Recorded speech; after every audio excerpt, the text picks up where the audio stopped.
Trading Tamil நண்பர்கள் அனைவருக்கும் வணக்கம். நம்மளோட சேனலில் பார்த்தீங்கன்னா Nifty, bank Nifty, fin Nifty, Sensex Nifty எல்லாத்துக்குமான support and resistance intraday levels daily பதிவிட்டு வந்துட்டு இருக்கோம். அப்படி இருக்கும்போது நாளைக்கு வீக்கெண்டு, அதாவது வெள்ளிக்கிழமைக்கான நிஃப்டிக்கான இன்ட்ராடே லெவல்ஸ் என்னென்ன அப்படின்றத ஃபஸ்ட்டு பார்த்துருவோம். நாளைக்கு இன்ட்ராடே லெவலுக்கான நிஃப்டிக்கு மேஜராக இருக்கக்கூடிய ரெசிஸ்டன்ட் அப்படின்னு பார்க்கும்போது 25,461ன்றது மேஜராக இருக்கக்கூடிய ரெசிஸ்டன்ட். ஒன்ஸ் இந்த ரெசிஸ்டண்ட்டை பிரேக் அவுட் பண்ணதுன்னா ஃபர்தர் அப் ட்ரெண்ட் ஸ்டார்ட் ஆகுதுன பாசிபிலிட்டிஸ் இருக்குது. First resistant 25,531, second resistant 25,574, third ரெசிஸ்டண்ட்டை பொறுத்தவரைக்கும் 25,643. இப்போ மார்க்கெட்டை வந்து ஒரு டவுன் சைடு போக போகுது அப்படின்னா மேஜராக இருக்கக்கூடிய சப்போர்ட் எதுன்னு பார்த்துக்கும்போது 25,350ன்றது நாளைக்கு மேஜராக இருக்கக்கூடிய சப்போர்ட்டாக இருக்கும். ஒன்ஸ் இந்த சப்போர்ட்டை பிரேக் அவுட் பண்ணுதுன்னா ஃபர்தர் வந்து டவுன் ட்ரெண்ட் ஸ்டார்ட் ஆகுதுன பாசிபிலிட்டிஸ் இருக்குது. First support 25,278, second support 25,166, third support 25,054. இப்போ அந்த மிட்லைனுக்கும், அதாவது ஒரு கன்சல்டேஷன், இப்போ வந்து அப் ட்ரெண்ட் பார்த்தாச்சு, டவுன் ட்ரெண்ட் பார்த்தாச்சு, இப்போ வந்து கன்சல்டேஷன் சைட்வேஸ் மார்க்கெட்டாக இருக்குது அப்படின்னா எந்த ஜோன் அப்படின்னு பார்த்தோன்னா 25,350க்கும் 25,461க்கும் இன்பிட்வீனில் மார்க்கெட்டு ட்ரேட் ஆகிற பட்சத்தில் மார்க்கெட்டு சைட்வேஸ் மூவ்மெண்ட்டாக இருக்கும். அதாவது இந்த மிட்லைன் போது இன்றைக்கி டேவோட லோ, அந்த மிட்லைனுக்கு ஒன்ஸ் இன்றைக்கி டேவோட லோவை கட் பண்ணுது அப்படின்னா மேஜர் சப்போர்ட்டுன்றது இருக்கும். ஒன்ஸ் மேஜர் சப்போர்ட்டை பிரேக் அவுட் பண்ணிச்சுன்னா ஃபர்தர் டவுன் ட்ரெண்ட் ஆகும். அதேமாதிரி இந்த மேஜராக இருக்கக்கூடிய சப்போர்ட்டு இன்றைக்கி வந்து டேவோட லோவை வந்து சப்போர்ட் எடுத்து நாளைக்கு மார்க்கெட் வந்து ஒரு பாசிட்டிவ் மூவ்மெண்ட் போகுதுன்னா மேஜராக இருக்கக்கூடிய ரெசிஸ்டன்ட் இருக்குது. அந்த மேஜர் ரெசிஸ்டண்ட்டை பிரேக் அவுட் பண்ணிச்சு அப்படின்னா ஃபர்தராக வந்து அப் ட்ரெண்ட் ஸ்டார்ட் ஆகிறதுன்னு பாசிபிலிட்டிஸ் இருக்குது. இதுதான் வந்து நிஃப்டிக்கான மேஜராக இருக்கக்கூடிய இன்ட்ராடே லெவல்ஸ். ஓகேங்களா? இப்போ பேங்க் நிஃப்டி நெக்ஸ்ட் பார்த்துருவோம். மேஜராக இருக்கக்கூடிய ரெசிஸ்டன்ட் பார்க்கும்போது பேங்க் நிஃப்டிக்கு 56,909ன்றது மேஜர் ரெசிஸ்டன்ட்டு.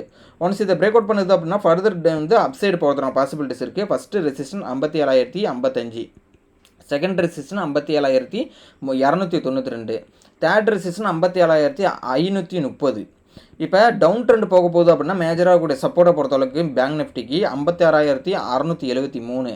இதை பிரேக் அவுட் பண்ணுது அப்படின்னா டவுன் ட்ரெண்ட் ஸ்டார்ட் ஆகுதுன பாசிபிலிட்டிஸ் இருக்குது. First support 56,527, second support 56,290, third support 56,134.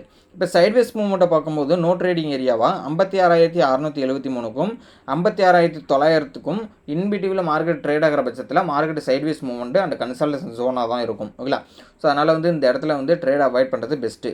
இப்போ ஃபைனலாக பார்த்தீங்கன்னா ஃபின் நிஃப்டி பார்த்துரும். ஃபின் நிஃப்டிக்கான மேஜராக இருக்கக்கூடிய ரெசிஸ்டன்ட் பார்க்கும்போது 26,800ன்றது நாளைக்கு மேஜர் ரெசிஸ்டன்ட். இதை பிரேக் அவுட் பண்ணுறதுனா ஃபர்தர் அப் ட்ரெண்ட் ஸ்டார்ட் ஆகிறதுன பாசிபிலிட்டிஸ் இருக்குது. First resistant 26,881, second resistant 27,000, 27,000 break out பண்ணுதுன்னா 27,142. இதில் வந்து ஃபர்தராக வந்து அப் ட்ரெண்ட் போக போகுதுன்னா ஆக்ட் ஆகக்கூடிய ரெசிஸ்டன்ட் ரேஞ்சு. இப்போ மேஜராக கூடிய சப்போர்ட்டுன்னு பார்க்கும்போது நாளைக்கு இன்ட்ராடே லெவல்ஸ்க்கான மேஜர் சப்போர்ட்டு 26,670. ஒன்ஸ் இது பிரேக் அவுட் பண்ணால் தான் ஃபர்தர் டவுன் ட்ரெண்ட் ஸ்டார்ட் ஆகிறதுன பாசிபிலிட்டிஸ் இருக்குது. First support 26,588, second support 26,458, third support 26,373.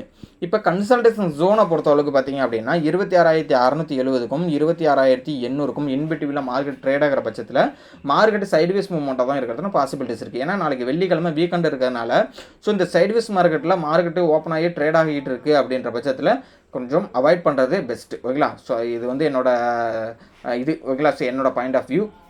இந்த லெவல்ஸ் எல்லாமே வந்து 100% ஒர்க் ஆகுன்ற அந்த ப்ரெடிக்ஷன் லெவல் கிடையாது. ஸோ ஏன்னா நீங்கள் எந்த ஒரு ட்ரேட் எடுக்கிறதுக்கு முன்னாடி பார்த்தீங்க அப்படின்னா உங்களோட financial adviser and own analysis படி ட்ரேட் எடுங்க. ஸோ நம்ம லெவல்ஸ் எல்லாமே வந்து எஜுகேஷனல் பர்பஸ்க்காக யூஸ் பண்ணிங்க. நீங்கள் டிஸ்க்ளைமரே படித்து பார்த்துருப்பீங்க.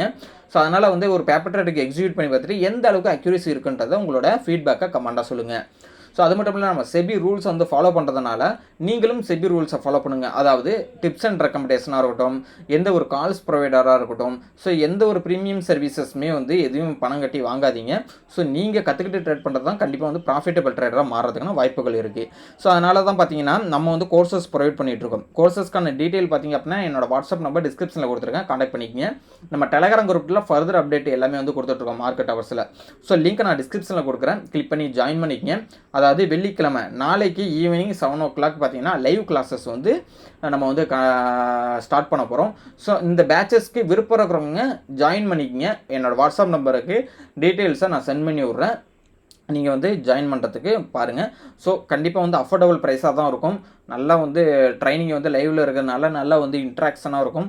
ஸோ அதனால் வந்து விருப்பம் இருக்கிறவங்க நாளைக்கு 7 o'clock பேட்சஸ் ஸ்டார்ட் பண்ணுறதுக்கு முன்னாடி நீங்கள் வந்து ரிஜிஸ்டர் பண்ணிக்கிங்க. நாளைக்கு ஒரு நாள் தான் இருக்குது. ஸோ இந்த வீடியோ பிடிச்சிருந்தா லைக் பண்ணிங்க, உங்கள் ஃப்ரெண்ட்ஸ்க்கும் ஷேர் பண்ணி விடுங்க. தேங்க்யூ நம்பா.